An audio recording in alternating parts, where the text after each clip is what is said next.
Nah, ini yang wajib ya, wajib karena pegangan. undang-undang. Ya, ini pegang. Kalau tidak dibagikan, ini yang bisa pidana bisa ya. Pidana. Bisa pidana.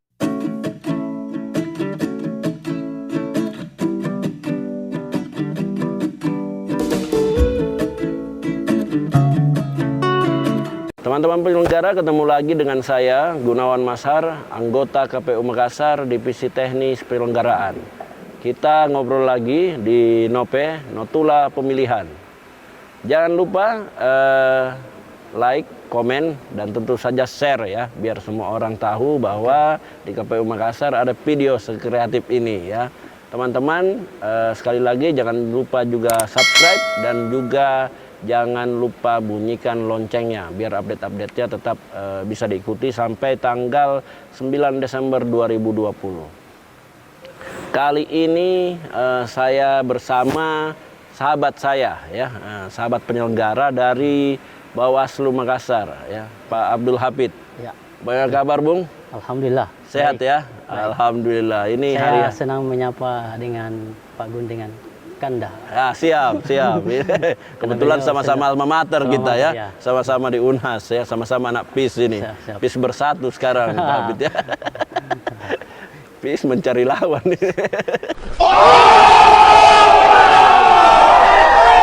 Sekarang cuma beda kamar. Beda kamar ya, beda kamar sekarang kita, beda kamar ya. Satunya Bawaslu, satunya KPU.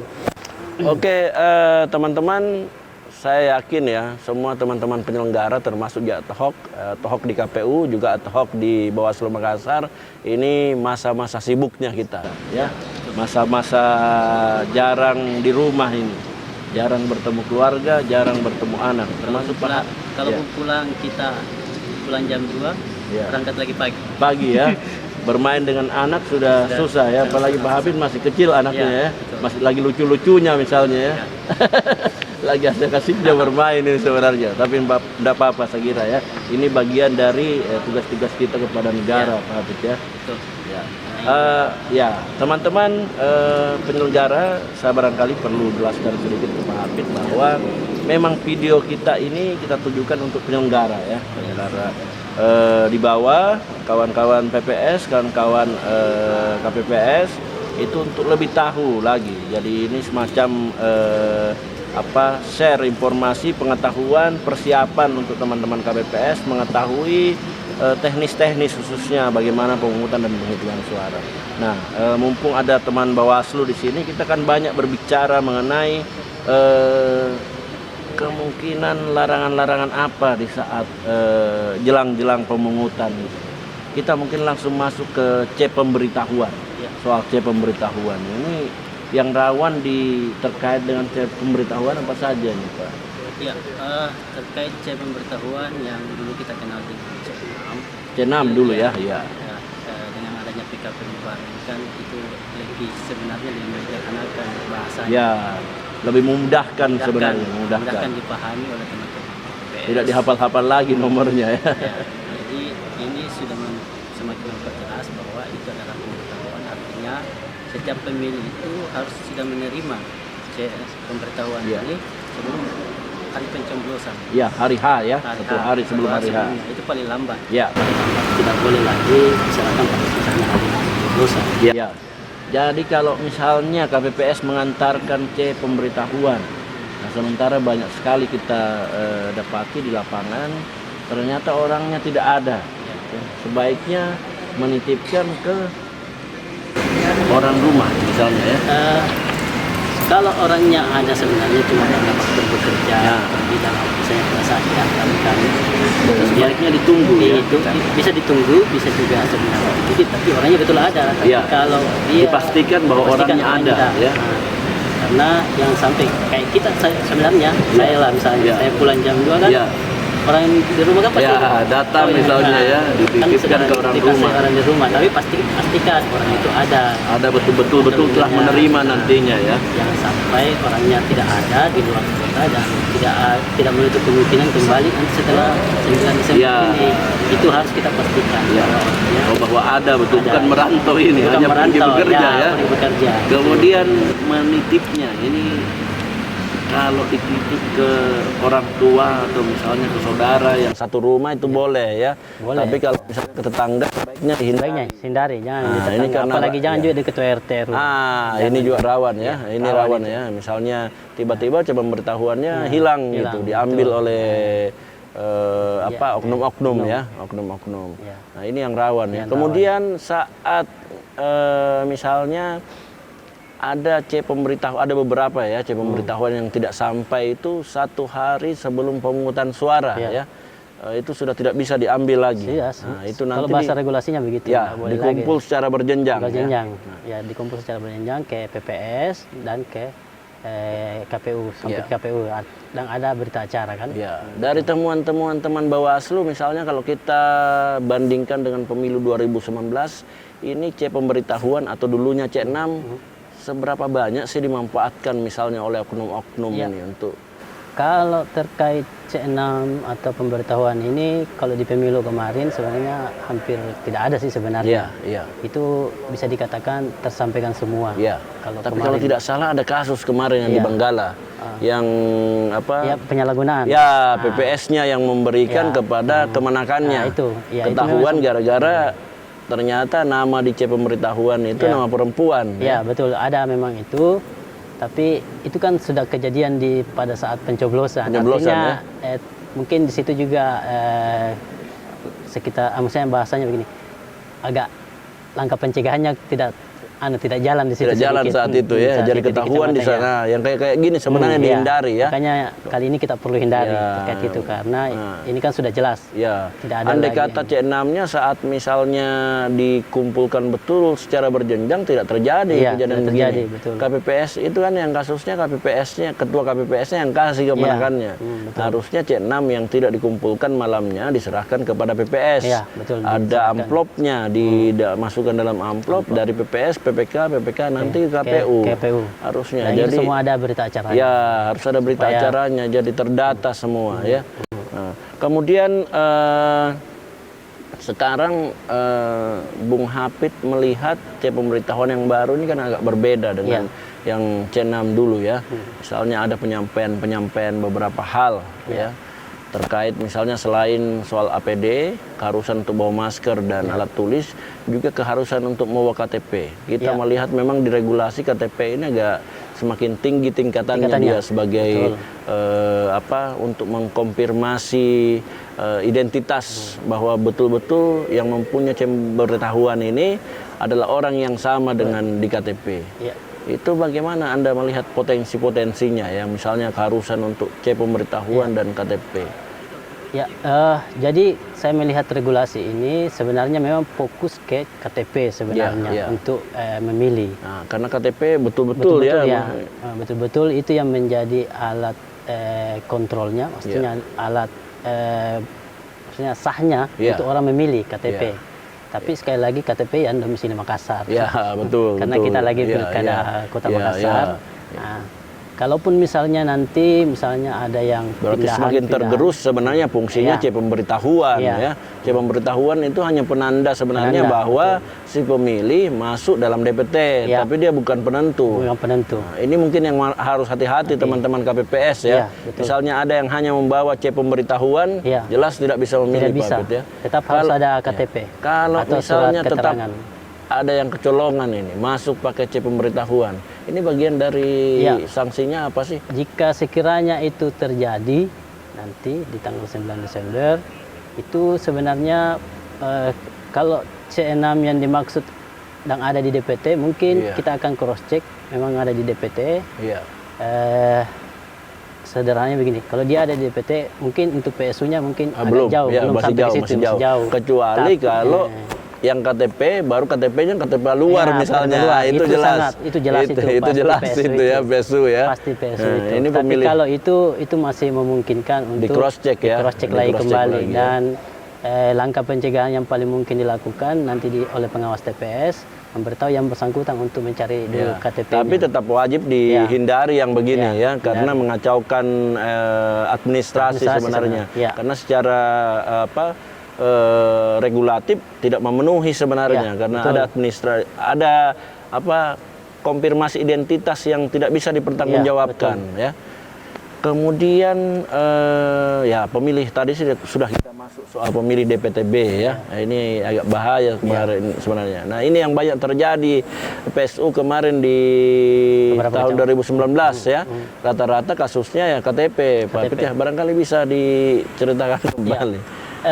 Kasus pemilu kemarin memang ini yang DPTB, kalau seingat saya itu kan rata-rata misalnya yang DPTB itu kalau kemarin pemilu memang agak sakit karena kertas suara, misalnya mereka disamakan dikasih semua kertas suara, makanya tidak semua dalam politik. Ada ini yang bikin rumit juga kemarin ya. Iya. Kalau untuk konteks sekarang ini saya kira kalau ada pemilih tambahan yang kemudian dia ternyata betul-betul bukan warga Makassar, ini konsekuensinya pasti PSU. Tapi saya kira keterlaluan juga kalau ada yang begini ya. Berarti terlalu KPPS 4, KPPS 5 tidak menyepelekan. Selain tidak jeli menyepelekan juga. Jelas-jelas misalnya KTP-nya KTP luar, KTP kabupaten misalnya, itu berarti tidak berhak. Tidak berhak, betul. Kedua juga misalnya kalau ada pemilih tetap KTP Makassar. Dia tidak ada DPT KTP Makassar, tapi dia memilih di TPS yang bukan masuk di domisilinya, beda kelurahan misalnya. Itu bagaimana? Saya kira itu ada mekanisme yang mengatur, harus ada A5 ya kalau bahasanya. Tapi dia bukan DPT. Bukan DPT. Yang ada A5 kan DPT. Ini PTB dia. DPTB. Tapi dia salah ini yang sebenarnya pemilih-pemilih begini yang rawan rawan kita curigai ya, karena bisa saja dia sudah memilih di DPT-nya, kemudian dia pura-pura sebagai DPTB, tidak ada di DPT, dia memilih di tempat lain, karena kalau mau memilih di TPS-nya, sementara di sana sudah memilih pakai DPT, dia pura-pura bahwa tidak ada di DPT. Nah, modus-modus seperti ini yang harus dihindari saya kira. Ya. Jadi kalau ada yang melakukan itu sudah pasti pidana. Pidana ya. Mencoblos 2 kali. Mencoblos 2 kali. Karena bagian dari niat jahat ya. Bagian dari niat jahat. Artinya dia sudah punya niat. Ya, ada modus-modus. Ketika ketangkap atau kedapatan, itu sudah pasti pidana. Itu pidana karena dia mencoblos 2 kali. Itu ini ada dalam undang-undang. Ini juga perlu disosialisasikan oleh teman-teman penyelenggara ke pemilih ya. Bukan kita menakut-nakuti, tapi juga untuk menyaring sebenarnya bahwa yang bisa masuk di TPS itu betul-betul orang yang memang berhak untuk masuk di dalam TPS ya. Kemudian, ini sekarang sudah kita ngobrol soal cek pemberitahuan. Sudah masuk tadi pemungutan ya. Kemudian hal-hal lain yang diatur yang rawan juga menurut Bung Hafid saat pemungutan. Yang rawan itu pada saat pemungutan sebenarnya lebih kepada misalnya pada saat pertumpukan. Kalau sekarang kan karena kondisinya COVID, maka tentu protokol kesehatan kita harus tetap jalankan. Nah, itu protokol kesehatan. Ini banyak yang sepelekan nantinya. Padahal saya yakin nanti di hari H yakin saja yang viral nanti foto-foto di TPS ini, misalnya KPPS yang tidak pakai masker, dan ini pasti mempengaruhi istilahnya citra yang sudah kita bangun, kesungguhan untuk betul-betul melaksanakan protap COVID ya. Betul. Jadi selain protokol kesehatan yang harus kita perhatikan, kemudian ada juga etika dalam masuk bilik suara itu. Ketika melakukan pencoblosan, jangan sekali-sekali memfoto. Memfoto ya, ini juga ya. Karena banyak selfie pilihan misalnya. Itu kan cukup kita yang tahu. Ini yang rawan juga sebenarnya politik uang ini barangkali ya. Ini domainnya teman-teman Bawaslu. Rawan jadi barang bukti untuk transaksi politik uang ya. Itu kita sampaikan memang, dan kita harap nanti baik pengawas ataupun petugas KPPS itu nanti harus betul-betul itu HP jangan dibawa ke bilik suara. Kalaupun dibawa jangan digunakan. Jangan digunakan ya. Itu bisa mengganggu juga sebenarnya. Kalau selfie di TPS boleh, tapi jangan berdekatan misalnya untuk kontak fisik ya. Kalau selfie sendiri, karena Bu Endang ini bikin dia bikin lomba TikTok di TPS. Tetap bisa joget tapi jangan bersamaan sama orang, jangan berdekatan ya. Kemudian apa lagi yang tadi yang disebut DPT ya. DPT harus jadi kalau DPT juga harus saya harap teman-teman KPPS itu menjadi kewajiban dalam undang-undang, itu menempelkan DPT ke TPS. Di luar ya, di luar TPS ya, mudah diakses. Mudah diakses. Ya, bersama dengan DPC itu, daftar pasangan calon ya. Pasangan calon, betul. Termasuk juga DPT ini harus betul-betul juga diberikan ke saksi kepada pengawas TPS supaya saksi juga tahu, karena kan kita istilahnya perbantuan sebenarnya ini. Ya, Dan checklist semua sudah berapa yang hadir. Ya, berapa betul, itu betul. sebenarnya. Itu saya kira Itu ya yang disampaikan ya. perlu disampaikan yang wajib-wajib. Ya. Kemudian setelah pemungutan, penghitungan, saat penghitungan barangkali KPPS harus betul-betul cermat dan juga transparan ya. Besar suaranya, cahaya cukup. Kalau misalnya ada coblosan yang tidak jelas bisa diperlihatkan ke saksi dan pengawas ya. Kemudian setelah diisi hasil disalin, ini kan kita masih pakai meskipun KPU menyiapkan Sirekap sebagai alat bantu, itu juga tetap ada C1 manual, C hasil salinan. Nah, C hasil salinan ini harus dibagikan ke ini ya. Iya. Harus wajib itu dibagikan. Nah, ini yang wajib ya, wajib karena bahasa undang-undang. Ya, ini pegang. Kalau tidak dibagikan ini yang bisa pidana bisa ya. Pidana. Bisa pidana. Ya. Ada juga tadi yang sempat terlupa masih di pemungutan ini, surat suara itu harus ditandatangani oleh ketua KPPS. Iya, itu absahan. Bisa tidak absah kalau misalnya tidak ditandatangani ketua KPPS. Itu penting. Kemudian itu kita juga kembali lagi ke hasil tadi. Ini juga wajib ditempel oleh KPPS ya. KPPS. Tapi sebenarnya kalau di KPU kita bahan kami untuk rekap di tingkat kecamatan itu tetap bisa ikut membandingkan hasil manual, penghitungan manual sama dengan Sirekap. Sirekap sebenarnya alat bantu yang cukup baik karena dia bisa dibilang dokumen dasar yang difoto sama dengan konsepnya teman-teman Bawaslu yang selalu memfoto plano ini ya. Jadi tidak perlu, sebenarnya kemarin banyak terbantu kita, tidak perlu buka plano, kita lihat planonya Bawaslu yang difoto. Sekarang kita sudah punya Sirekap. Sirekap bukan hanya memfoto tapi juga langsung membaca angka-angkanya. Jadi jumlahnya sebenarnya langsung dijumlahkan. Nanti bisa kita berkolaborasi kalau misalnya ada hasil rekap di tingkat kelurahan atau kecamatan yang berbeda jauh dengan Sirekap, itu berarti mudah kita telusuki ya, di mana perubahannya. Itu barangkali ya. Ya, kalau melihat Sirekap sebenarnya sungguh sudah sangat bagus karena bisa langsung mengetahui jumlah dan langsung terakumulasi ya. Cuma biar bagaimanapun dia tetap alat bantu. Ya, alat bantu dia, alat bantu ya. Jadi yang wajib dalam undang-undang kan itu yang harus dipenuhi. Yang wajibnya itu. Wajibnya. Tapi saya kira alat bantunya sudah cukup untuk dan itu cukup membantu. Satu hal juga, kami di Bawaslu juga sebenarnya masih berjalan itu sistem informasi itu lewat Siwaslu namanya. Oh, Siwaslu juga ada juga masih ya. Tetap jalan, tapi sekali lagi dia juga cuma alat bantu. Ya, ini bisa dikolaborasikan ini, tapi kan sangat membantu. Kadang-kadang alat bantu tapi sangat membantu. Terasa di pemilu 2019 kemarin ya. Betul. Karena kalau tidak ada alat bantu juga kan kita agak repot juga masih mencari manual itu. Iya. Lebih mudah langsung ya. Langsung, betul. Kami jadi juga nanti di Sirekap itu langsung. Lebih mudah, langsung tinggal diklik. Jujur saja kalau Sirekap ini kalau semua TPS sudah mensubmit itu bisa jadi malamnya sudah tahu hasilnya sebenarnya. Hanya saja kan ada proses manual yang tetap mungkin tidak kita umumkan hasil Sirekap karena yang jadi patokan utama adalah perhitungan manual. Tapi secara istilahnya sekadar formalitas aja sebenarnya nantinya ini ya.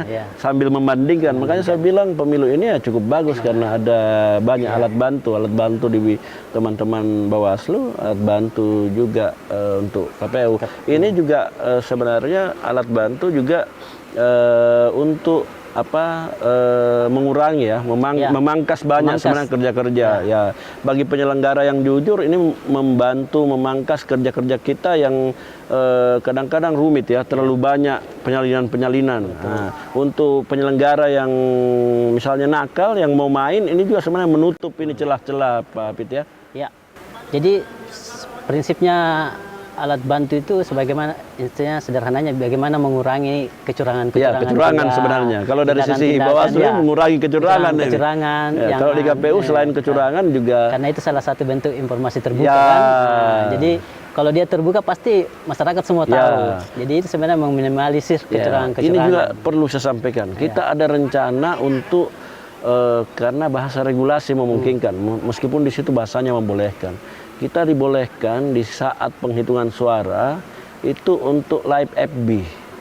live FB, live Instagram di saat penghitungan. Ini juga bagian keterbukaan sebenarnya. Jadi tidak ada yang kami tutup-tutupi di KPU. Kita teman-teman yang mau melihat proses penghitungan di TPS itu silahkan lihat di live FB-nya. Biar semua FB, Instagram dipenuhi dengan live saat penghitungan.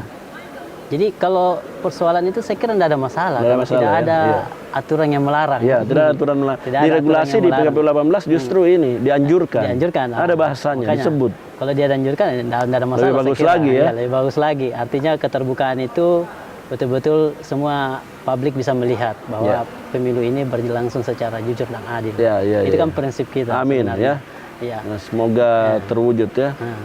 Jadi kalau persoalan live saya kira itu tidak ada masalah. Tidak ada masalah. Ya. Dan itu tidak dilarang dalam Siap. Oke. dalam regulasi. Oke, mantap. Oke teman-teman sekalian, saya kira demikian obrolan kita ya dengan Bung Hafid ya.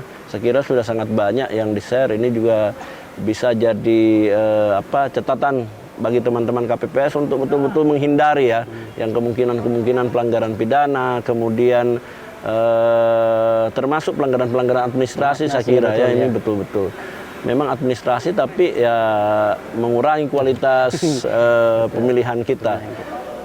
Sebentar pulang jam berapa ini sebentar lagi ya? Pulang malam lagi kita ya. Malam lagi. Pasti itu. Karena kita semakin dekat ini hari. Iya. Kita hanya menghitung hari. Ya, menghitung hari kita ini ya. Bahkan saya sudah lupa hari apa ini. Besok masuk lagi pada hari Minggu ya. Belum lagi kegiatan yang banyak. Ya banyak ya yang sibuk ya. Oke teman-teman sekalian jangan lupa like, komen, share, kemudian subscribe ya. Dan juga jangan lupa bunyikan loncengnya biar update-nya terus bisa diikuti. Terima kasih banyak ya Bung Hafid sudah datang, sudah jadi tamu saya di sini. Terima kasih banyak. Terima kasih Kanda. Ya, siap. Assalamualaikum warahmatullahi wabarakatuh. Waalaikumsalam warahmatullahi Tos dulu.